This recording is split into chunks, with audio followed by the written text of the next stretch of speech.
For today's lesson, we are going to study about mathematical system, definitions, postulates, theorem. So for our objectives, we are going to describe a mathematical system. We need to illustrate the need for an axiomatic structure of a mathematical system in general, and in geometry in particular. A. Defined terms. B. Undefined terms. C. Postulates. And D. Theorems. Geometry is a way of viewing and thinking about the world. Nature, art, and culture all display geometric patterns. Geometry is both ancient and modern.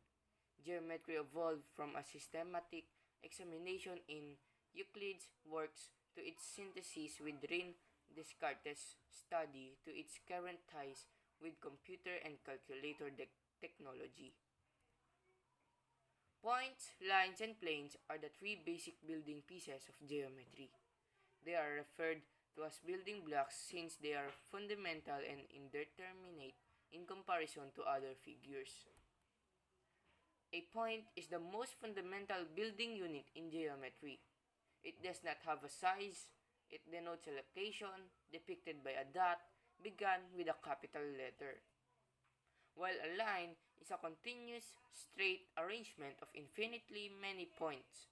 A line is called by identifying two places on the line and placing a line sign, double-headed arrows, over the letters or by a single lowercase script letter. It is infinite in length but not in thickness. Extends in both directions indefinitely. A plane is defined by its length and width but not by its thickness. A plane is designated by the capital letter Q in script. It can alternatively be named by 3 points in the plane not on the same line, such as G, F, and E. It resembles a flat surface that extends indefinitely in length and width. It represented by a four-sided perspective figure. For now, in our undefined terms are terms that are left undefined in the system. Instead of providing a definition for them, we resort to a description, illustration, or demonstration. In mathematical system, we come across many terms which cannot be precisely defined. In modern mathematics, we accept certain undefined terms. The choice of the undefined terms is completely arbitrary and generally to facilitate the development of the structure. Point, plane, number, variable, line, etc. Examples of it. Point, represented by a dot. It has no length, width, or thickness. Line, represented by a straight line with two arrowheads. It has no thickness but its length extends and goes on forever in both directions. Now let's go to defined terms. We define the other terms of the mathematical system in terms of undefined terms. Definition or defined terms, on the other hand, are terms defined from the undefined terms in the system. Examples: angle, line, segment, circle, etc.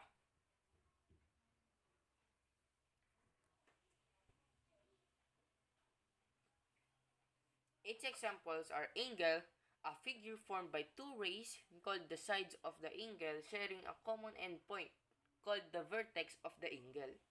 Parallel lines, lines in the place which do not meet. Now let's go to axioms and postulates. Early Greeks considered postulates as general truths common to all studies and axioms as the truths relating to the special study at hand. Its examples are: through any 2 points, there is exactly one line. If two lines intersect, then they intersect at exactly 1 point. This statement need not to be proven.